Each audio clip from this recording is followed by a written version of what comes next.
Good morning, નમસ્કાર. કેમ છો બધા વિદ્યાર્થી મિત્રો? મજામાં? ઓકે. જો આપણે છેલ્લા લેક્ચરમાં સિગ્મા બંધ, પાઈ બંધ કઈ રીતે ગણવા, પછી દરેક કાર્બનનું સંકરણ કઈ રીતે નક્કી કરવું, પછી બીજું જોયું હતું કે એનો આકાર, આપણે આટલા વાત કરી હતી કે સંકરણ નક્કી કરવા માટે શું યાદ રાખવાનું? સિગ્મા બંધ. જો આ યાદ રાખજો કે જો sp3 સંકરણ હોય અથવા sp3 સંકરણ ક્યારે થાય, કેટલા સિગ્મા બંધ હોવા જોઈએ? 4. sp2 સંકરણ 3 સિગ્મા બંધ અને sp સંકરણ 2 સિગ્મા બંધ. એટલે કે સિગ્મા બંધ તમારે જે તે કાર્બનના ગણી લેવાના. સિગ્મા બંધ ઉપરથી તમે સંકરણ નક્કી કરી શકો. જે તે કાર્બનના 4 સિગ્મા બંધ થાય તો એનું સંકરણ sp3 સંકરણ થાય. પછી 3 સિગ્મા બંધ હોય તો sp2 સંકરણ અને 2 સિગ્મા હોય તો sp સંકરણ થશે. અને એનો આકાર પણ જોયો તો, જો sp3 સંકરણ હોય તો એનો આકાર કેવો હશે? સમચતુષ્ફલકીય. કેવો આકાર હોય? સમચતુષ્ફલકીય. sp2 સંકરણ હોય તો એનો આકાર સમતલીય ત્રિકોણ આકાર હોય. અને sp સંકરણ થતું હોય તો જે તે અણુનો આકાર કેવો હશે? રેખીય આકાર હશે. હવે આગળનો ટોપિક જોઈ સંકરણ અને સંકૃત કક્ષકો એટલે શું. જો આ તમારા માટે થોડુંક નવું લાગશે. એનું કારણ શું છે? કારણ કે આની બધી જ માહિતી, વધારે આખી માહિતી ચોથા ચેપ્ટરમાં આવે, પણ છતાંય આપણે 10મામાં થોડુંક આવતું. સંકરણ એટલે શું, સંકૃત કક્ષક એટલે શું, મિથેન અણુનો આકારની બધું આવતું. એટલા માટે થોડુંક અહીંયા સમજાવી દઉં. જો ટેક્સ્ટ બુકમાં આપણે વ્યવસ્થિત નથી આપેલું, ચોથા ચેપ્ટરમાં તમારે વ્યવસ્થિત આવશે. અત્યારે આ થોડુંક જરૂરી છે એટલા માટે સમજાવી દઉં. સંકરણ એટલે શું, સંકૃત કક્ષક એટલે શું, પછી કઈ રીતે પાઈ બંધ બને, કઈ રીતે સિગ્મા બંધ બને, એટલું આપણે જોઈએ. હવે છેલ્લા લેક્ચરમાં આપણે શું જોયું હતું? સંકરણ એટલે શું અને ઉત્પન્ન થતી સંકૃત કક્ષક વિશે માહિતી આપી હતી. તો સંકરણ એટલે શું છે? તો કે જ્યારે એક જ પરમાણુની જુદી જુદી કક્ષક વચ્ચે ઉર્જાનો તફાવત ઓછો હોય ત્યારે બે કે તેથી વધારે કક્ષકોનું સંમિશ્રણ થઈ સમાન આકાર, સમાન ઉર્જાવાળી તેટલી જ સંખ્યાની કક્ષકો ઉત્પન્ન થાય. આ ઘટનાને સંકરણ કહેવાય. અને ઉત્પન્ન થતી કક્ષકોને સંકૃત કક્ષક કહેવામાં આવે. વ્યાખ્યા આપણે જોઈ હતી. એનું ઉદાહરણ ભેળ. જો ભેળ એટલે એક પ્રકારનું શું છે? સંકરણ જ છે કે તમે જેટલી વસ્તુ, સેવ, ચવાણું, ડુંગળી, ટમેટા, આ જેટલી વસ્તુ તમે ભેગી કરો એટલી જ ભેળ બને. પછી જે બને એને શું કહેવામાં આવે? ભેળ તરીકે જ ઓળખાય. પછી એને અલગ ન કરી શકો કે આ મમરા, આ સેવ, આ ચવાણું, એ પછી ભેળ તરીકે જ ઓળખાય. એવી જ કાંઈક સંકરણ અને સંકૃત કક્ષક વિશે જ માહિતી. હવે આપણે એમાં જોયું હતું કે એ રિવાઇઝ કરાવી દઉં કે કાર્બનની ઉત્તેજિત અવસ્થાની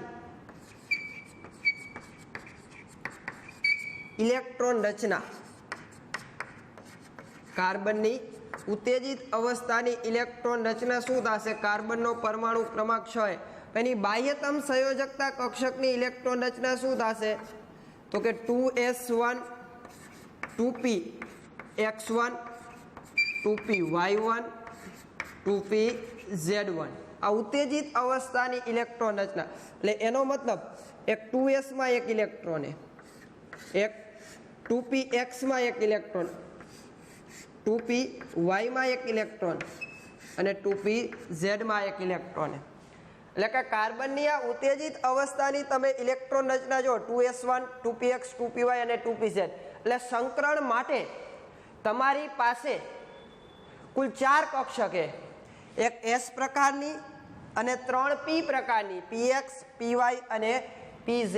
એટલે ટોટલ તમારી પાસે કાર્બનની સંકરણ માટે 4 કક્ષકો. એટલે આપણે કહેતા કાર્બનની ચતુર સંયોજકતા, 4 સંયોજકતા હોય. એનું કારણ જ આ કે કાર્બન પાસે 4 ઇલેક્ટ્રોન જુદી જુદી કક્ષકમાં, એક s કક્ષકમાં, 3 p કક્ષકમાં.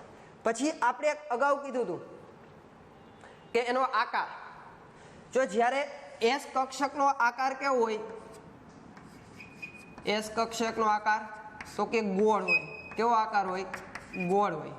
પી કક્ષકનો આકાર કેવો હોય? ડમ્બેલ આકાર હોય. આમ અથવા આમ તમે ઊભું દર્શાવી શકો. પી કયો આકાર કહેવાય? ડમ્બેલ. કેવો આકાર હોય? ડમ્બેલ આકાર. આ બે યાદ રાખજો. એસ કક્ષકનો આકાર ગોળ હોય, એમાં એક ઇલેક્ટ્રોન હોય. પીએક્સ બાયનો આકાર ડમ્બેલ હોય, એટલે આમ અથવા આમ ગમે તેમ ઊભું અથવા આડું દર્શાવી શકો, એમાં એક ઇલેક્ટ્રોન હોય. પછી એવું નહીં સમજવાનું કે અહીંયા એક ઇલેક્ટ્રોન, અહીંયા આખો એવો આકાર જ એવો હોય, ડમરું જેવો આકાર, એટલે એમાં ઇલેક્ટ્રોન એક જ સમાય, પીએક્સ, પીવાય ને પીઝેડ. હવે જો સંકરણ, હવે તમને કોઈ એવું કહે કે sp3 સંકરણ, હવે એનો મતલબ તમે જોવો એટલે તરત જ તમને ખબર પડી જશે. અહીંયા નામ ઉપરથી sp3 એટલે કેટલી કક્ષકોનું કુલ મિશ્રણ થાય? આપણી પાસે કુલ 4 કક્ષક જ છે, યાદ રાખજો. કાર્બન માટે કુલ 4 કક્ષક જ છે, એક એસ પ્રકારની, એક પીએક્સ, પીવાય અને પીઝેડ, એટલે એક એસ અને 3 પી પ્રકારની જ છે. હવે sp3 સંકરણ થાય એટલે કેટલી કક્ષકોનું મિશ્રણ થાય? તો તમને નામ ઉપરથી ખબર પડી જશે. sp3 એટલે એક એસ હોય અને પી કેટલી હોય? ઉપર લખ્યું સંખ્યા દર્શાવે, કેટલી પી કક્ષકો એની સંખ્યા દર્શાવે. p3 એટલે p3 હશે, તો આપણી પાસે p ટોટલ 3 જ છે, 2px, 2py અને 2pz, એટલે કુલ 4 કક્ષકનું મિશ્રણ થાય, એક એસ નું અને 3 પી કક્ષકનું. હવે તમને એમ કહે કે sp2 સંકરણ, હવે આમાં કેટલી કક્ષકનું મિશ્રણ થશે એ કયો જોઈ? યસ, એક એસ કક્ષક અને p2, ટોટલ p3 હે, px, py ને pz, એમાંથી 2 પી ભાગ લઈએ. એ પી કઈ ગણવી? કારણ કે 3 હોય તો કોઈ py લઈએ, કોઈ pz લઈએ નહીં, તમારે ક્રમમાં જ લેવાની. પહેલા કયું આવે? px અને બીજી 2py, ક્રમમાં જ લેવી. આ ખાસ ધ્યાન રાખજો. એનો મતલબ sp2 સંકરણ થાય, એક એસ પ્રકારની અને 2 પી પ્રકારની કક્ષકનું મિશ્રણ થાય. તો અહીંયા શું થશે આમાં? તો કે pz સંકરણમાં ભાગ લેતી નથી.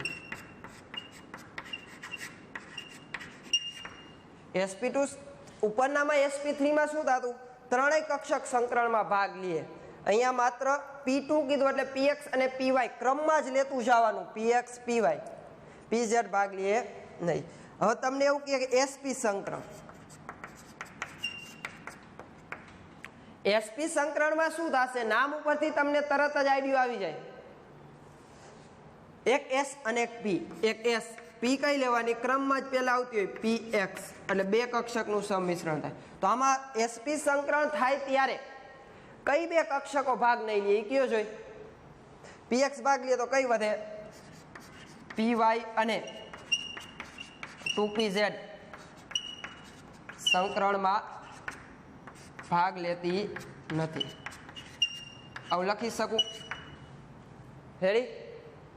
કે જ્યારે sp3 સંકરણ થાય એટલે તમને તરત જ ખબર પડી જવી જોઈએ. sp3 સંકરણ થાય એટલે કેટલી કક્ષક ભેગી થાય? એક એસ અને 3 પી. ટોટલ કેટલી કક્ષક ઉત્પન્ન થાય હવે કયો જોઈએ? જો આપણે સંકરણની વ્યાખ્યા જ એ કીધી હતી કે જ્યારે એક જ પરમાણુ, એટલે આપણે કાર્બન ધારી લ્યો. જો હવે વ્યાખ્યા આવે આના ઉદાહરણ સાથે સમજો. જ્યારે એક જ પરમાણુ એટલે કાર્બન ધારી લ્યો, જુદી જુદી કક્ષક, આ એસ કક્ષક, પી કક્ષક, જુદી જુદી કક્ષક, એની વચ્ચે ઉર્જાનો તફાવત કેવો હોય? ઓછો હોય. ત્યારે 2 કે તેથી વધારે કક્ષકનું મિશ્રણ થાય ત્યારે સમાન આકાર અને સમાન ઉર્જા ધરાવતી તેટલી જ સંખ્યાની કક્ષક ઉત્પન્ન થાય અને સંકરણ કહેવાય. અને ઉત્પન્ન થતી કક્ષકોને સંકૃત કક્ષક કહેવાય. હવે જો ઉદાહરણ તરીકે હું અહીંયા આ બાજુ જોજો, sp3 સંકરણ થાય એવું કહીએ, આ કાર્બન. હવે આ કાર્બનનું sp3 સંકરણ થાય એટલે કેટલી કક્ષકો ઉત્પન્ન થશે કયો જોઈ? યસ, પહેલા તો શું સમજવાનું? પહેલા તો સંકરણ કેટલી કક્ષકનું થાય? એક એસ અને 3 પી, એટલે ટોટલ 4 કક્ષકનું સંમિશ્રણ થાય. તો બને કેટલી? તેટલી જ સંખ્યાની 4 કક્ષકો બને, જેનો આકાર કેવો હોય? બલૂન આકાર, સમાન આકાર હોવો જોઈએ. આ 4 કક્ષક ઉત્પન્ન થાય.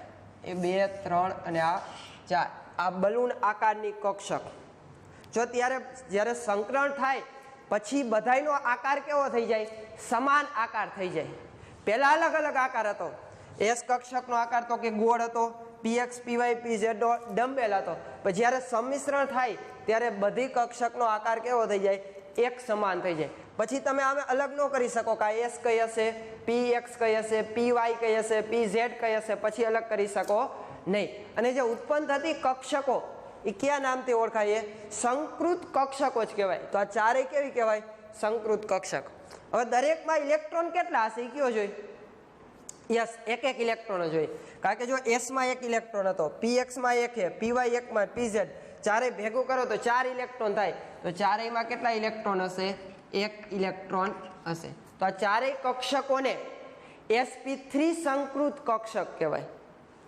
હવે જો sp2 સંકરણ થાય ત્યારે શું થશે એ જો sp2 તો કેટલી કક્ષકનું મિશ્રણ થાય એ કયો મને એક s પ્રકારનું બે p પ્રકારનું px અને py એટલે ટોટલ કેટલી કક્ષકનું સંમિશ્રણ થાય એ 3 એક s px અને py એટલે ટોટલ 3 કક્ષકોનું સંમિશ્રણ થાય તો નવી કક્ષક બને કેટલી બને સમાન સંખ્યાની એટલે 3 જ બને આ ખાસ યાદ રાખવું કે જેટલી મિશ્રણ થાય એટલી જ કક્ષકો બને દરેક પાસે એક ઇલેક્ટ્રોન હોય આમાં pz ભાગ લે નહીં હવે sp સંકરણ થાય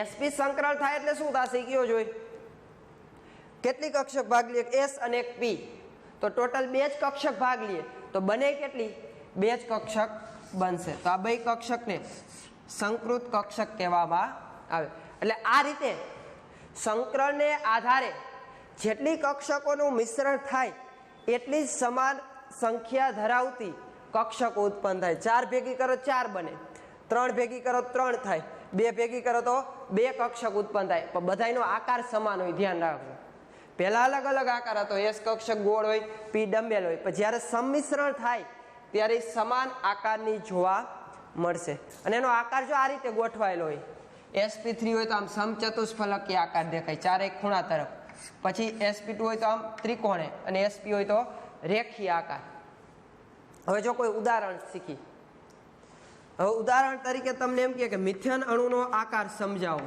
સંકરણને આધારે મિથેન અણુનો આકાર સમજાવો તો હવે પહેલા જ તમારે શું નક્કી કરી નાખવાનું કે આ મિથેન અણુમાં જે કાર્બન એ કાર્બન કેવું સંકરણ ધરાવે તો કે sp3 સંકરણ ધરાવે કારણ કે કાર્બન હાઇડ્રોજનના બંધ ગણી લેવાના સિગ્મા બંધ જ હોય તો આ કાર્બન કેવું સંકરણ ધરાવે sp3 સંકરણ ધરાવે પહેલા તો શું કરવાનું આવું બંધારણ CH4 લખી નાખવાનું એમાં કાર્બનનું સંકરણ જોઈ લેવાનું કેવું સંકરણ ધરાવે sp3 સંકરણ ધરાવે હવે sp3 સંકરણ થાય એટલે કેટલી કક્ષકો બને ઉપર જેમ 4 કક્ષકોનું નિર્માણ થાય આ ચારેય સંકૃત કક્ષક દરેક પાસે શું હશે એક ઇલેક્ટ્રોન આ sp3 સંકૃત કક્ષક હવે એની સાથે શું જોડાય ચારેય હાઇડ્રોજન જોડાય કારણ કે હાઇડ્રોજન પાસે એક ઇલેક્ટ્રોન હોય એક સંકૃત કક્ષકનો ઇલેક્ટ્રોન હાઇડ્રોજનનો ઇલેક્ટ્રોન સંકૃત કક્ષકનો ઇલેક્ટ્રોન કારણ કે હંમેશા બંધ બને કેટલા ઇલેક્ટ્રોનથી બને 2 જ ઇલેક્ટ્રોનથી બને એક હાઇડ્રોજનનો ઇલેક્ટ્રોન એક સંકૃત કક્ષકનો ઇલેક્ટ્રોન એટલે 2 ઇલેક્ટ્રોનથી બંધ બન્યું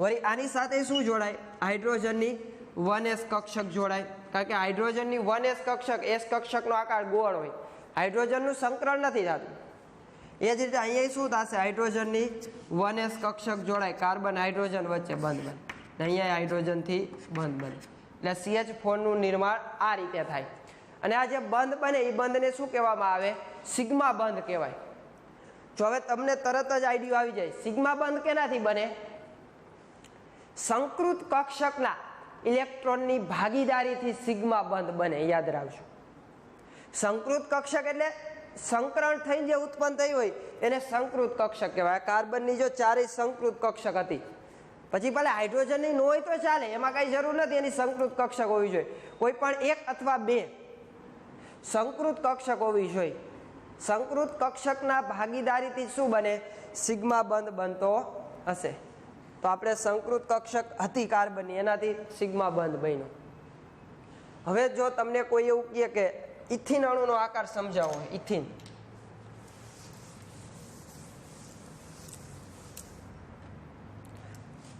જો આ ખાસ શીખજો, ખાલી આકાર સમજાવું. CH2 દ્વિબંધ CH2. હવે ઇથિન અણુનો આકાર કઈ રીતે બને? આની જેમ બનતો એ જ રીતે ઇથિન અણુનો મને કયો જોઈએ કઈ રીતે નિર્માણ થશે સંકરણને આધારે. તો પહેલા શું કરવાનું? બે કાર્બનનું સંકરણ નક્કી કરી નાખવાનું. બે કાર્બનનું સંકરણ કેવું થશે એ કયો જોઈએ? આ કાર્બનનું સંકરણ કેવું થાય? કેવું થશે? sp2. જો કારણ કે બે હાઇડ્રોજન અને એક આ દ્વિબંધમાં એક સિગ્મા અને એક પાઈ હોય. દ્વિબંધમાં શું હોય? એક સિગ્મા અને એક પાઈ. આપણે સિગ્મા બંધ જ ગણવાનો. તો બે હાઇડ્રોજન અને એક દ્વિબંધમાં 3, તો sp2. આ કાર્બનનું કેવું સંકરણ થશે? sp2. એટલે બંને કાર્બનનું સંકરણ કેવું થશે? sp2 સંકરણ થશે. તો આ કાર્બન હવે sp2 સંકરણ થાય એટલે કેટલી કક્ષકો ભેગી થઈ કયો જોઈએ મને? કેટલી થશે? 3 કક્ષક. એક S પ્રકારની અને 2 P પ્રકારની. જો આમાં ધ્યાન રાખજો, PZ ભાગ લેતી નથી. સંકરણ 3 જ થાય. એક S પ્રકારની અને 2 P પ્રકારની. તો 3 કક્ષક. આ એક S 2 P એટલે 3 કક્ષકનું સંમિશ્રણ થાય. તો સમાન આકાર અને સમાન ઉર્જા ધરાવતી 3 કક્ષક ઉત્પન્ન થાય. હવે એ જ રીતે આ કાર્બનનું સંકરણ એ કેવું થાય? sp2 એટલે 3 કક્ષક ભેગી થાય. તો સમાન આકાર અને સમાન ઉર્જા ધરાવતી કેટલી કક્ષકો ભેગી થશે? 3 કક્ષક ઉત્પન્ન થાય. એટલે આ સંકૃત કક્ષક કહેવાય. હવે આમાં શું થશે? કારણ કે કોઈ પણ બંધ બને એ કેટલા ઇલેક્ટ્રોનથી બને? 2 જ ઇલેક્ટ્રોનથી બને. તો આમાંની એક કાર્બનની સંકૃત કક્ષકનો ઇલેક્ટ્રોન અને એક આનો ઇલેક્ટ્રોન બેની ભાગીદારી થશે. શું થશે? બેની ભાગીદારી.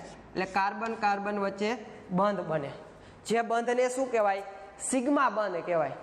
જો સિગ્મા બંધની વ્યાખ્યા જેવી હોય કે સંકૃત કક્ષકના ઇલેક્ટ્રોનની ભાગીદારીથી બંધ બને. તો અહીંયા જો સંકૃત કક્ષકનો ઇલેક્ટ્રોન હતો, પછી બે હોય તોય ચાલે ને એક હોય તોય ચાલે, પણ અહીંયા બે સંકૃત કક્ષકના ઇલેક્ટ્રોન વચ્ચે બંધ બને. જે બંધને સિગ્મા બંધ કહેવાય. એટલે કાર્બન કાર્બન વચ્ચેની એક કક્ષક ક્યાં વપરાઈ ગઈ? કાર્બન કાર્બન વચ્ચે બંધ બનાવવા વપરાઈ ગઈ. હવે આ કાર્બનની બે સંકૃત કક્ષક સાથે શું જોડાય? હાઇડ્રોજનની 1s કક્ષક જોડાય. શું જોડાશે? હાઇડ્રોજનની 1s કક્ષક જોડાય. એટલે કાર્બન હાઇડ્રોજન વચ્ચે બંધ બને. જેને શું કહેવાય? સિગ્મા બંધ જ કહેવાય. જો ધ્યાન રાખજો, કયા બંધ કહેવાય? સિગ્મા બંધ. કારણ કે સંકૃત કક્ષકના ઇલેક્ટ્રોનની ભાગીદારીથી બંધ બને. એ જ રીતે આ કાર્બન સાથે શું જોડાય? બે હાઇડ્રોજન જોડાય અને એના વચ્ચે શું બનશે? સિગ્મા બંધ બને. એટલે ટોટલ સિગ્મા બંધ બની ગયા 5. કારણ કે સંકૃત કક્ષકના ઇલેક્ટ્રોનની ભાગીદારીથી જે બંધ બને એને સિગ્મા બંધ કહેવાય. કારણ કે સંકરણ થઈને જ ઉત્પન્ન થઈ ને કક્ષક, એટલે સિગ્મા બંધ બની ગયા. ઉપર તો આપણે એવું જોયું કે એમાં તો પાઈ બંધ આવી, વચ્ચે દ્વિબંધ. હાલો હાઇડ્રોજન તો બધા છોડી દીધા. હવે દ્વિબંધ ક્યાંથી બન્યું? આમાં તો નથી બન્યું હજી. હા, અગત્યનું હવે કે આપણે સંકરણ sp2 થયું તો એક કક્ષક બાકી હશે. કઈ કક્ષક બાકી હોય? જો અહીંયા sp2 સંકરણ થાય તો કઈ કક્ષક બાકી હોય? મને કયો જોઈએ? pz કક્ષક બાકી હશે. આ ખાસ અગત્યનું. કાર્બનનું sp2 સંકરણ થયું તો એક S પ્રકારની અને એક px py 3 કક્ષક ભેગી થઈ ગઈ. પણ એક કાર્બનની pz કક્ષક વધી હશે. pz કક્ષકનો આકાર કેવો હોય? જો એનો બલૂન આકાર નહીં હોય, ફુગા જેવો આકાર એનો હશે નહીં. ફુગા જેવો આકાર કોનો હોય? જે સંકરણમાં ભાગ લીધો હોય અને ઉત્પન્ન થતી કક્ષકો સંકૃત કક્ષક એનો જ આકાર બલૂન હોય. પણ અહીંયા pz તો ભાગ લેતી નથી, તો pz નો આકાર કેવો હોય? મૂળ આકાર ડમ્બેલ જ હોય. તો આ કાર્બન પાસે એક કક્ષક વધી હોય, કઈ? pz, જેનો આકાર ડમ્બેલ હોય. આમાં ટોટલ ઇલેક્ટ્રોન કેટલા હોય? એક જ હોય. આ કાર્બન ટોટલ એક જ ઇલેક્ટ્રોન હશે. હવે એ જ રીતે અહીંયા જો આ કાર્બન પાસે શું વધ્યું હોય? દરેક કાર્બન પાસે વધ્યું હોય. કારણ કે કુલ કાર્બન પાસે 4 કક્ષક હતી. આ કાર્બનની વાત કરી તો આ કાર્બનની 4 કક્ષકો, એમાં S px py આ 3 ભાગ લે તો pz વધ્યું હોય. એમાં એક ઇલેક્ટ્રોન ઉપર ડોટ વડે દર્શાવ્યું. હવે એ જ રીતે આ કાર્બનની વાત કરો તો આ કાર્બનમાં 3 જ સંકરણમાં ભાગ લે, S px py. તો એની પાસે શું વધ્યું હોય? pz વધ્યું હોય કે જેનો આકાર કેવો હોય? ડમ્બેલ આકાર હશે. જો એ કેમ ડમ્બેલ દર્શાવ્યો, એને કેમ બલૂન આકારે ન દર્શાવ્યો એ ખબર હોવી જોઈએ. કારણ કે જે સંકરણમાં ભાગ લેતી હોય અને સંકરણ થઈને જે કક્ષકો ઉત્પન્ન થાય એનો જ આકાર બલૂન આકાર હોય, બાકી પીઝેડ તો ભાગ નથી લેતી, તો એનો આકાર મૂળ ડંબેલ હોય એ જ દર્શાવ્યો. એટલે ટોટલ આમાં એક ઇલેક્ટ્રોન હોય. એવું નહીં સમજવાનું ઉપર એક નીચે એક, ઉપર એક નીચે, એમ નહીં. એ આખી કક્ષકનો જ આકાર એક છે. એટલે એમાં એક ઇલેક્ટ્રોન, આમાં એક ઇલેક્ટ્રોન. હવે બે ઇલેક્ટ્રોનની ભાગીદારીથી આનો એક ઇલેક્ટ્રોન અને એક આનો ઇલેક્ટ્રોન, બે ઇલેક્ટ્રોનની ભાગીદારીથી શું બનશે? કારણ કે બે ઇલેક્ટ્રોન હોય તો એનાથી શું બને? બંધ બને. તો આનાથી શું બનશે? નવો બંધ. એક તો બંધ હતો જ. આ બે કક્ષક, આ જે પીઝેડ કક્ષક છે, બેમાં એક એક ઇલેક્ટ્રોન, તો બેની ભાગીદારીથી શું બને? નવો બંધ બને. જી બંધને શું કહેવામાં આવે? પાઈ બંધ કહેવાય. એટલે હવે તમને તરત જ આઈડિયા આવી ગયો હશે, સિગ્મા બંધ અને પાઈ બંધ કોને કહેવાય. એમ અલગ ન કરી શકો, દેખાય નહીં અલગ. આ બે બંધ દર્શાવ્યું તો દેખાતો નથી કયો સિગ્મા ને કયો પાઈ, બે હરખા જ લાગે. હકીકતમાં એની વ્યાખ્યા શું છે? તો સિગ્મા બંધ કેનાથી બને? સંકૃત કક્ષકના ઇલેક્ટ્રોનની ભાગીદારીથી બને. જ્યારે પાઈ બંધ કેનાથી બને? તો કે જે સંકરણમાં ભાગ નથી લેતી એવી કક્ષકના ઇલેક્ટ્રોનની ભાગીદારીથી બંધ બને. એટલે સિગ્મા બંધ, પાઈ બંધ, ગમે તે બંધ હોય તો તમે જુઓ તો બે જ ઇલેક્ટ્રોનની ભાગીદારીથી બંધ બને, પણ એની રીત અલગ અલગ હોય. સિગ્મા બંધ કેનાથી બને? સંકૃત કક્ષકના ઇલેક્ટ્રોનની ભાગીદારીથી. જ્યારે પાઈ બંધ, નવો બંધ બન્યો એ કેનાથી બન્યો? જે સંકરણમાં ભાગ નથી લેતી એવા કક્ષકના ઇલેક્ટ્રોનની ભાગીદારીથી બંધ બન્યો. એટલે આ રીતે ઇથિન અણુનો આકાર સમજાવી શકાય. એ જ રીતે ઇથાઇન અણુનો આકાર તમારે સમજવો હોય તો જો ઝડપથી અહીંયા સમજાવી દઉં. ઇથાઇન અણુનો આકાર કઈ રીતે સમજી શકો? જો આ તો સમજાઈ ગયું. જો આ જ રીતે હવે તમારે ઇથાઇન અણુનો આકાર શીખવો હોય, CH ટ્રિપલ બંધ CH. હવે આનો આકાર આ જ રીતે શીખવું હોય તો આવડી જાય. કઈ રીતે? તો કે પેલા બે કાર્બનનું સંકરણ નક્કી કરી લ્યો. આ કાર્બનનું સંકરણ કેવું થાય? sp. આનું કેવું થશે? sp જ થાય. કારણ કે આના સિગ્મા બંધ બે જ થશે, એક હાઇડ્રોજનનો ને ટ્રિપલ બંધ હોય તો ટ્રિપલ બંધમાં કેટલા સિગ્મા બંધ હોય? એક સિગ્મા ને બે પાઈ. જો આપણે પહેલા જ કીધું હતું, દ્વિબંધ હોય તો એમાં એક સિગ્મા એક પાઈ હોય, ટ્રિપલ બંધ હોય તો એમાં એક સિગ્મા ને બે પાઈ હોય. તો બેનું sp સંકરણ થયું. હવે આ કાર્બનનું sp સંકરણ થાય તો એમાં કઈ કક્ષક ભાગ લીધો? નીચે એક s અને એક px. તો બે જ કક્ષકનું મિશ્રણ થાય તો કેટલી કક્ષક બને? તો બે જ કક્ષક ઉત્પન્ન થાય. તો આ કાર્બનની બે કક્ષક ઉત્પન્ન થઈ, જેને sp સંકૃત કક્ષક કહેવાય. હવે એ જ રીતે આ કાર્બનનું sp સંકરણ થાય તો એની બે કક્ષકો જ ઉત્પન્ન થશે. તો બેની બે સંકૃત કક્ષક. હવે શું થશે કે એક એક સંકૃત કક્ષક બંધ બનાવવામાં ભાગ લેશે. તો કાર્બન કાર્બન વચ્ચે બંધ બન્યો, જે બંધને સિગ્મા બંધ કહેવાય. બાકીની આ એક સાથે શું જોડાશે? હાઇડ્રોજન જોડાય તો કાર્બન હાઇડ્રોજન વચ્ચે બંધ બનશે.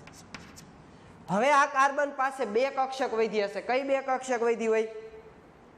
જે સંકરણમાં ભાગ નથી લેતી એવી બે કક્ષક, py અને pz.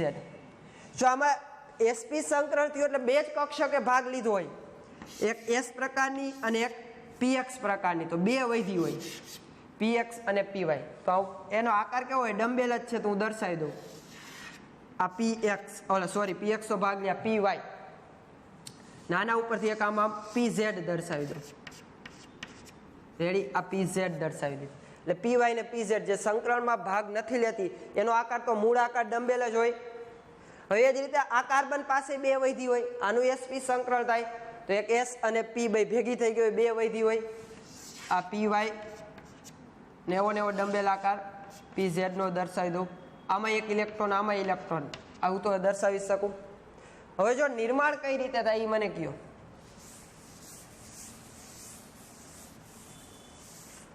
તો હવે એવું થશે, આપણે આટલું તો મૂળ દર્શાવ્યું, હાઇડ્રોજન કાર્બન, કાર્બન હાઇડ્રોજન આટલું જ દર્શાવ્યું. આ સિગ્મા બંધ ગણ્યા. હવે પાઈ બંધ કેનાથી બને? જે સંકરણમાં ભાગ ન લેતી હોય એવા કક્ષકના સંમિશ્રણથી બને. તો અહીંયા શું થશે? આની py નો એક ઇલેક્ટ્રોન, આની py નો એક ઇલેક્ટ્રોન, આ py આનો py, એટલે બે ઇલેક્ટ્રોનની ભાગીદારીથી શું બને? નવો બંધ બને, જેને પાઈ બંધ કહેવાય. એ જ રીતે આ pz એના ભાગીદારીથી શું બને? નવો બંધ બને. એટલે ટોટલ બે પાઈ બંધ બન્યા. એક py આની ભેગી થાય, pz ભેગી થાય. એટલે બે પાસે એક એક ઇલેક્ટ્રોન તો હતા, py નો એક ઇલેક્ટ્રોન, pz નો ઇલેક્ટ્રોન, py pz એમ બે બંધ બને, જેને શું કહેવામાં આવે? પાઈ બંધ. એટલે જ આપણે એવું કહેતા કે ટ્રિપલ બંધમાં 2 પાઈ હોય એટલે પાઈ બંધ કેનાથી બને? પાઈ બંધ કેનાથી બને? સંકરણમાં ભાગ ન લેતી હોય એવી કક્ષકના ઇલેક્ટ્રોનની ભાગીદારીથી બંધ બને. એટલે જો તમને 12.2 પ્રશ્ન જો કાર્બનની ચતુર્થ સંયોજકતા, કાર્બનની સંયોજનોનો આકાર, એમાં પહેલો જ પેરેગ્રાફ આપ્યો છે. એમાં એવું લખેલું કે આ ચેપ્ટર 4માં એનું સંકરણ વિશે આવે કે મિથેન, ઇથેન, ઇથાઇન અણુનો આકાર, મિથેન, ઇથેન, ઇથિન, ઇથાઇન અણુનો આકાર કઈ રીતે સમજાવી શકાય. આપણે આ સમજવા માટે થોડોક પ્રયત્ન કર્યો તો, વાંધો નહીં, નો સમજાય તો કાંઈ જરૂરી નથી, ચોથા ચેપ્ટરમાં તમારે આવી જશે. એટલે એની ચિંતા કરવાની જરૂર નથી કે આ મને ન સમજાણું શું કરશું, એ કાંઈ ચિંતા કરવાનો વિષય નથી. એ તમે ચોથા ચેપ્ટરમાં શીખી જશો. પણ મોટા ભાગે બધાને ખબર તો પડી ગઈ કે sp3 સંકરણ થાય ત્યારે કેટલી કક્ષક ભાગ લઈએ? 4. એક s, px, py ને pz. તો ટોટલ કેટલી કક્ષક ઉત્પન્ન થાય? તો કે 4. પછી sp2 સંકરણ થાય તો કેટલી કક્ષક ભાગ લઈએ? એક s, 2 p. તો ટોટલ કેટલી ઉત્પન્ન થાય? 3. કઈ ભાગ નથી લેતી? તો કે pz. sp સંકરણ થાય તો કેટલી કક્ષક સંકરણમાં ભાગ લઈએ? એક s, px. તો કેટલી બાકી રહે જે ભાગ ન લેતી હોય? py ને pz.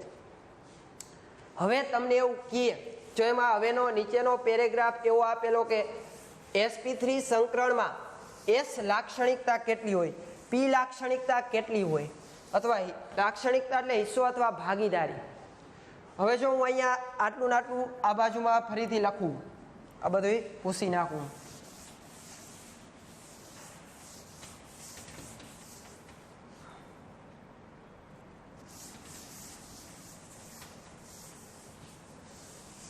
હવે આપણે એનો બીજો પેરેગ્રાફ જો કે એમાંથી તમને શું કીધું એ કે કેટલા પ્રકારની s લાક્ષણિકતા હોય, કેટલા ટકા લાક્ષણિકતા હોય. હવે તમને એવું કહીએ કે આ sp3 સંકરણ, હવે sp3 સંકરણમાં શું હોય? એક s પ્રકારની અને 3 p પ્રકારની, px, py, pz. sp2 સંકરણમાં શું હતું? એક s પ્રકારની, 2 p પ્રકારની, px, py. sp સંકરણમાં શું હતું? એક s પ્રકારની અને એક px પ્રકારની. હવે તમને એવું કહે આમાં કેટલી કક્ષક ઉત્પન્ન થાય? sp3 સંકરણ થાય ત્યારે 4 સંકૃત કક્ષક ઉત્પન્ન થાય. કેટલી બને? 4 sp3 સંકૃત કક્ષક બને. sp2 સંકરણ થાય ત્યારે કેટલી કક્ષકો બને? કારણ કે 3 જ ભેગી થાય તો કેટલી બને? 3 સંકૃત કક્ષકો બને. એ આપણે આકારે જોયો તો. એ જ રીતે sp સંકરણ થાય તો કેટલી બને? 2 સંકૃત કક્ષકો જ ઉત્પન્ન થશે. રેડી? હવે આગળ જોઈએ. હવે તમને એવું કહે કે આ sp3 સંકરણમાં s ની લાક્ષણિકતા કેટલી હોય? આ s લાક્ષણિકતા, જો s લાક્ષણિકતા એટલે હિસ્સો અથવા ભાગીદારી, હિસ્સો અથવા ભાગીદારી શબ્દ વપરાય. s લાક્ષણિકતા, લાક્ષણિકતા એટલે શું? હિસ્સો અથવા ભાગીદારી કહી શકો. દેખાય ને બધાને? હવે જો તમને એવું કહે કે sp3 માં કુલ 4 બને તો s નો હિસ્સો કેટલો હોય ને p નો હિસ્સો કેટલો હોય? એ મને કયો જોઈએ? હિસ્સો અથવા લાક્ષણિકતા અથવા ભાગીદારી એવો અર્થ થાય. તો s નો હિસ્સો કેટલો હોય? ટોટલ 4 છે, એક s, px, py ને pz. તો એમાં s નો હિસ્સો કેટલો ગણી શકો? કેટલો ગણી શકો? 25%. યસ, કારણ કે કુલ 4 કક્ષક છે, કુલ 100% થાય 4 હોય ત્યારે. એમાં s નો હિસ્સો કેટલો હોય? એક જ s એટલે 25% હોય. જ્યારે p નો હિસ્સો, p કક્ષકનો હિસ્સો કેટલો હોય? 75% હોય. સમજાય આ રીતે? કારણ કે ટોટલ 100% હોય, કુલ 4 કક્ષક છે તો 1 નો ભાગ કેટલો હોય? 100 ભાગ્યા 4 કરો, કુલ 4 કક્ષક હોય તો 1 નો ભાગ 25% થાય. p3 છે તો 25 તરી 75 થઈ ગયું. હવે sp2 માં મને કયો જોઈએ? s લાક્ષણિકતા કેટલી થાય અથવા s નો હિસ્સો કેટલો થાય? sp2 માં ટોટલ કેટલી છે? 3. 100 ભાગ્યા 3 કરો, કારણ કે 100% હોય એમાંથી 3 ભાગ પાડવાના તો 33.33 આવે. તો અંદાજિત પણ લખી શકો, જરૂર નથી પોઈન્ટમાં લખવું 33.33. અંદાજિત કેટલું લખી શકો? 33% અંદાજિત લખી શકો. અંદાજિત જ છે 33.33. 33% હિસ્સો હોય, તમે વ્યવસ્થિત કેલ્સીથી ગણતરી કરો તો 33.33 આવે. જ્યારે પી કેટલી થશે 2 એટલે 67% જેવું ગણી લો, 66.66 આવે. પણ આપણે એક્ઝેક્ટ નથી, 67 લખી નાખી. હવે એસપી સંકરણમાં એસ નો હિસ્સો કેટલો અને પી નો હિસ્સો કેટલો, એ તો ચોખા દીવા જેવું જ છે. એક એસ અને પી બે જ છે, તો બેનો હિસ્સો કેટલો હોય 50-50%. એસ નો હિસ્સો કેટલો હોય 50%, પી નો હિસ્સો કેટલો હોય 50%. એટલે તમે જોઈ શકો કે sp3 સંકરણમાં એસ લાક્ષણિકતા કેટલી હોય 25%, પી લાક્ષણિકતા 75%. પછી sp2 સંકરણમાં એસ લાક્ષણિકતા 33%, પી લાક્ષણિકતા અંદાજિત 67% જેવું થાય. sp સંકરણમાં તો કે ભાઈ એક જ છે, તો 50-50% હિસ્સો થશે. હવે એના આધારે તમને પ્રશ્ન થતો હોય કે જો તમે આ બાજુ જાઓ sp3 થી sp2 ને sp2 થી sp સંકરણ તરફ જતા શું જોવા મળે? તમે sp3 થી sp2 ને sp તરફ આવો એમ એસ લાક્ષણિકતામાં શું થાય કયો જોઈએ? એસ લાક્ષણિકતામાં શું થાય? વધારો થાય. સમજાય કે નહીં? કે sp3 થી sp2 આવો, sp3 માં 25% થાય, એના કરતા sp2 સંકરણમાં 33%, એના કરતા sp સંકરણ હોય તો શું થાય? એસ લાક્ષણિકતામાં વધારો થાય. 25 થી 33 થાય 50 થાય, એટલે એસ લાક્ષણિકતા વધે. અને જેમ એસ લાક્ષણિકતા વધે એમ અલગ અલગ ગુણધર્મોમાં ફેરફાર થાય. જો એસ લાક્ષણિકતા વધે તેમ જો 3 ગુણધર્મોમાં ફેરફાર થાય. એસ લાક્ષણિકતા વધે એમ બંધ લંબાઈમાં શું થશે? ઘટાડો થાય. જેમ એસ લાક્ષણિકતા વધે એમ બંધ લંબાઈ ઘટે. બંધ લંબાઈ ઘટે એમ બંધ એન્થાલ્પીમાં શું થાય? વધારો થાય. બંધ એન્થાલ્પી વધે. એ જ રીતે કાર્બનની વિદ્યુત ઋણતા એમાંય શું થશે? વધારો થાય. જો એમાં વ્યવસ્થિત આખો પેરેગ્રાફ સ્વરૂપે લખ્યું હોય, એના બદલે આ રીતે તમે યાદ રાખી લ્યો તો સહેલું પડશે કે જે એસ લાક્ષણિકતામાં વધારો થાય તો બંધ લંબાઈ, જો ઉપરથી નીચે આવો આ sp3 sp2 sp એમ શું થયું? બંધ લંબાઈ એસ લાક્ષણિકતામાં વધારો થયો તો બંધ લંબાઈ ઘટે, બંધ એન્થાલ્પી વધે અને વિદ્યુત ઋણતામાં પણ વધારો થાય. હવે આ ટોપિક શું કહેવા માંગી છો? બંધ લંબાઈ એટલે શું, બંધ એન્થાલ્પી એટલે શું અને વિદ્યુત ઋણતા એટલે શું? એ ત્રણેય ટોપિક વિશે આપણે પહેલા માહિતી મેળવી. હવે જો પહેલા તો બંધ લંબાઈ તમને ખબર જ છે. હવે બંધ લંબાઈ પહેલા sp3 સંકરણ ક્યારે જોવા મળે એ કયો જોઈએ? sp3 સંકરણ ક્યારે જોવા મળે? કે કાર્બન કાર્બન વચ્ચે કેવો બંધ હોય? સિંગલ બંધ હોય. કાર્બન કાર્બન વચ્ચે કેવો બંધ હોય? સિંગલ બંધ હોય. sp2 સંકરણ ક્યારે જોવા મળે? કાર્બન કાર્બન વચ્ચે શું હોય? દ્વિબંધ હોય. કાર્બન કાર્બન વચ્ચે દ્વિબંધ હોય તો જ sp2 સંકરણ થાય. sp સંકરણ ક્યારે થાય? કાર્બન કાર્બન વચ્ચે શું હોય? ટ્રિપલ બંધ હોય, ત્યારે શું થશે? sp સંકરણ થાય. એ આપણે અગાઉ જોઈ જ ગયા ને આપણે આવડે જ છે કે બધા જ સિંગલ બંધ હોય કાર્બન કાર્બન વચ્ચે તો sp3 સંકરણ થાય કાર્બનનું, દ્વિબંધ હોય તો sp2 થાય અને ટ્રિપલ બંધ હોય તો sp સંકરણ થાય. હવે સંકરણમાં એસ લાક્ષણિકતા વધે તો બંધ લંબાઈમાં શું થશે? ઘટાડો થાય. જો બંધ લંબાઈ આ બધાની અલગ અલગ હોય, આ તમારે અત્યારે ખાલી યાદ રાખવા પૂરતી છે. તમને બંધ લંબાઈ ઘટે એવું કીધું ને એટલે કાંઈક આંકડો હોય તો તમને તરત આઈડિયા આવે કે વધારો થાય કે ઘટાડો. જો સિંગલ બંધ હોય, કાર્બન કાર્બન વચ્ચે સિંગલ બંધ હોય તો એની બંધ લંબાઈ 154 પાઇકોમીટર હોય. કેટલી હોય? 154 પાઇકોમીટર હોય. જો એ તમારી યુનિટ આગળ પહેલા ચેપ્ટરમાં કન્વર્ટર આવતું હશે સેન્ટીમીટર મીટર, આપણે અત્યારે ખાલી પાઇકોમીટર યાદ રાખશું. કાર્બન કાર્બન વચ્ચે દ્વિબંધ હોય તો એની બંધ લંબાઈ 134 પાઇકોમીટર હોય. કેટલી હોય? 134 34 પાઇકોમીટર। એ જ રીતે કાર્બન કાર્બન વચ્ચે ટ્રિપલ બંધ હોય તો એની બંધ લંબાઈ કેટલી હોય? 120 પાઇકોમીટર હોય। કેટલી હોય? 120 પાઇકોમીટર। તો હવે પહેલો જ મુદ્દો સમજાઈ ગયો હશે કે એસ લાક્ષણિકતા વધે, જો આમ ઉપરથી નીચે જાઓ sp3 sp2 sp M S લાક્ષણિકતામાં વધારો થાય તો બંધ લંબાઈમાં શું થશે? ઘટાડો। કાર્બન કાર્બન વચ્ચેની જે બંધ લંબાઈમાં ઘટાડો થાય 154 માંથી 134 થી 120 થઈ ગઈ। એ તો સાચું, બંધ લંબાઈ ઘટે। આંકડો યાદ રાખો એટલે તમને આઈડિયા આવી જાય। બંધ એન્થાલ્પી ઘટે, સોરી બંધ એન્થાલ્પીમાં શું થશે?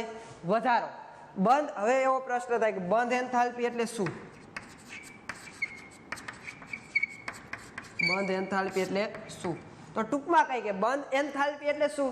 તો કે બંધ તોડવા માટે જરૂરી ઉર્જાને શું કહેવામાં આવે? બંધ એન્થાલ્પી કહેવામાં આવે। કે બંધ તોડવા માટે જરૂરી ઉર્જાને શું કહેવામાં આવે? બંધ એન્થાલ્પી કહેવાય। તો હવે તમને કોમન વિચારો તો એ આઈડિયા આવી જાય કે જેમ બંધ મોટો, બંધની લંબાઈ વધારે, એમ બંધ કેવો હોય? નબળો હોય। તમે રબરની જ વાત કરો, રબર તમે એમને આમ રાખો, ખેંચો નહીં તો એ કેવો હશે? મજબૂત હોય। પછી રબરને થોડુંક આમ વધારે ખેંચો તો એનો મતલબ શું થાય? સેજ વધારે ખેંચો તૂટી જવાનો ભય રહે। એના કરતાં વધારે ખેંચો તો શું થશે? એનાથી વધારે ઝડપથી તૂટી જાય। એટલે જેમ ટૂંકમાં આ બે વચ્ચેનું અંતર વધારે, બંધ લંબાઈ વધારે, એમ આકર્ષણ કેવું થવાનું? ઓછું થાય। એ તો સ્વાભાવિક છે કે જેમ આકર્ષણ વધારે હોય એમ બંધ ટૂંકો હોય। આકર્ષણ જેમ વધારે નજીક હોય ને નજીક હોય તો એને છૂટા પાડવા અલગ મુશ્કેલી પડે। તો એના જેવું જ છે કે જેમ બંધ લંબાઈ વધારે હોય તો એ બંધ તોડવા માટે શું થશે? ઓછી ઉર્જા આપવી પડે। એટલે જો જેમ બંધ નાનો બનતો જાય એમ બંધ મજબૂત હોય, ને બંધ મજબૂત હોય તો એ બંધને તોડવા માટે વધારે તમારે ઉર્જા આપવી પડે। એટલે બંધ એન્થાલ્પીમાં શું થાય? વધારો થાય। આના કરતાં આને બંધ તોડવા માટે વધારે ઉર્જા આપવી પડે, આના કરતાં આ બંધને તોડવા માટે વધારે ઉર્જા આપવી પડે। એટલે જેમ જેમ બંધ લંબાઈમાં વધારો થાય એમ બંધ એન્થાલ્પી ઘટે। અથવા ઉલટું વિચારો કે બંધ લંબાઈ ઘટી તો બંધ તોડવા માટે વધારે ઉર્જા આપવી પડે। જેમ બંધની લંબાઈ ઘટતી જાય ને એમ શું થશે? વધારે ઉર્જા આપવી પડતી હોય। એટલે બંધ એન્થાલ્પી વધે। વિદ્યુત ઋણતા, એમાંય પણ શું થશે? વધારો થાય। જો વિદ્યુત ઋણતા એટલે શું? આ ખાલી ટોપિક અત્યારે યાદ રાખી લેજો। વિદ્યુત ઋણતા એટલે શું? તો કે બંધના ઇલેક્ટ્રોનને પોતાની તરફ આકર્ષવાની ક્ષમતા,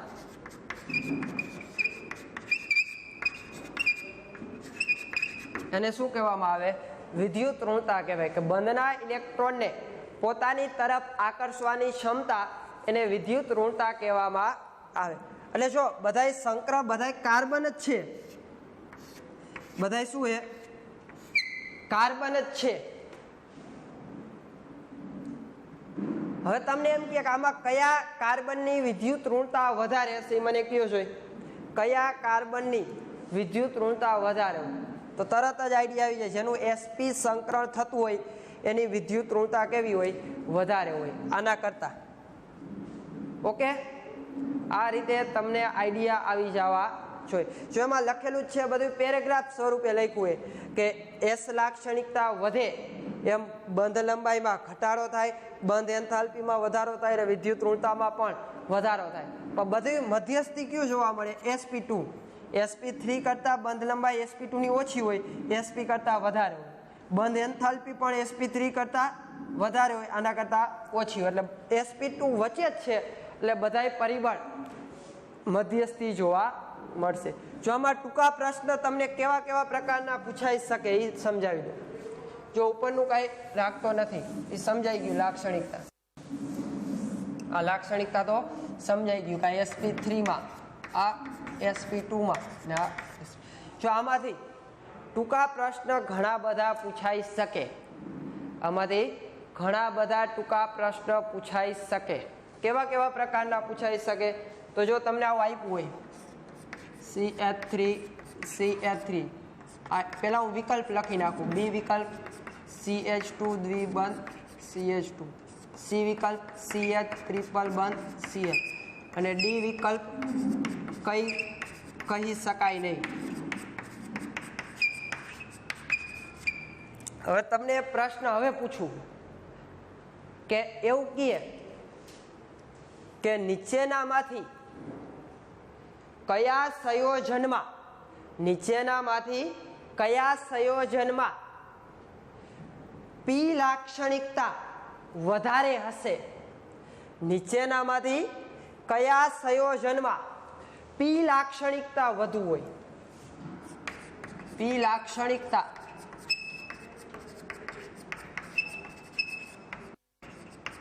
વધુ હશે એવું પૂછ્યું હોય. જો એસ નથી પૂછ્યું, પી પૂછ્યું, તમને ઉલટું ફેરવી નાખ્યું એ પી લાક્ષણિકતા વધુ કીધું તો પહેલા તમારે બધાય કાર્બનના સંકરણ નક્કી કરવા પડે. આ કાર્બનનું સંકરણ બાયકાર્બન sp3, આ sp2, આ sp. સંકરણ નક્કી થઈ ગયા પછી હવે જો એનો હિસ્સો જો તો સૌથી વધારે કેમાં હોય? જે કાર્બનનું sp3 સંકરણ થતું હોય એનો પી હિસ્સો વધારે હોય. તો આમાં sp3 સંકરણ કોનું થાય? તો જવાબ એ આવે. સમજાઈ જાય? Okay, good. હવે ઉલટું પૂછે કે નીચેનામાંથી એસ લાક્ષણિકતા વધુ હોય. શું પૂછ્યું? એસ લાક્ષણિકતા વધુ હોય તો કયો જવાબ આવે?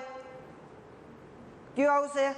જેનું sp સંકરણ થતું હોય એ એસ લાક્ષણિકતા વધારે હોય તો કયો જવાબ આવે? સી જવાબ આવે. અને કંઈ પણ કહી શકાય નહીં એવો જવાબ ન આવે. તમને ન ખબર પડતી હોય તો એનો મતલબ એવો ન થાય કે કંઈ પણ કહી શકાય નહીં, તો એ ખોટું પડે. કારણ કે ઉપરમાં તો તમે ચોખ્ખું જોઈ શકો. એટલે આ રીતે પ્રશ્ન પૂછાઈ શકે. એટલે એસ લાક્ષણિકતાને આધારે તમે નક્કી કરી શકો. અથવા એવું પૂછાય કે આમાંથી કયા કાર્બનની અથવા કયા સંયોજનમાં કયા કાર્બનની વિદ્યુત ઋણતા વધારે હોય? આ ત્રણેયમાં કાર્બન જ છે પણ છતાંય કહી શકો કે એબીસીમાં કયા સંયોજનની વિદ્યુત ઋણતા વધારે હોય, કયા કાર્બનમાં? તો કયું આવે? તો જેમ એસ લાક્ષણિકતા વધે એમ વિદ્યુત ઋણતામાં વધારો થાય. તો લાક્ષણિકતા વધે એમ વિદ્યુત ઋણતામાં શું થાય? વધારો થાય. તો આ જવાબ આવે. એટલે આ બધા ટોપિક એકબીજાને લગતા હોય એના આધારે તમે નક્કી કરી શકો. એટલે જો પહેલો જ હજી આપણે કાર્બનની ચતુર સંયોજકતા વાળો જ પ્રશ્ન આપણે હજી જોયો છે. એટલે પેરેગ્રાફ વાંચજો. આ એક ખાસ ગમે તેમ રફ પેજમાં લખી લેજો. રફ પેજમાં આવું લખી લેવું કે એસ લાક્ષણિકતામાં વધારો થાય, બંધ લંબાઈ ઘટે, બંધ એન્થાલ્પી વધે, વિદ્યુત ઋણતામાં વધારો થાય. બંધ એન્થાલ્પીમાં આપણે એક્ઝામ્પલ આપ્યું કે આટલી લંબાઈ હોય એટલે આંકડો આપ્યો એટલે તરત જ તમને આઈડિયા આવી જશે. બંધ એન્થાલ્પી, વિદ્યુત ઋણતા, એસ લાક્ષણિકતા આવી રીતે ટૂંકમાં લખી લેજો એક રફ પેજમાં. અહીંયા જે મેં બોર્ડ વર્ક કર્યું એ એક રફ પેજમાં લખી લેજો એટલે તમારે આખું વાંચવું પડે નહીં. ઓકે, આજે કાંઈ હોમવર્ક નથી આપતો, આટલું રફ પેજમાં આપ્યું પાકું કરી લ્યો, વાંચી લ્યો, ખાસ યાદ રાખજો. ઓકે, હવે આવતી વખતે આપણે પાઇબંધની લાક્ષણિકતા જોશું. ઓકે, મીટિંગ હે.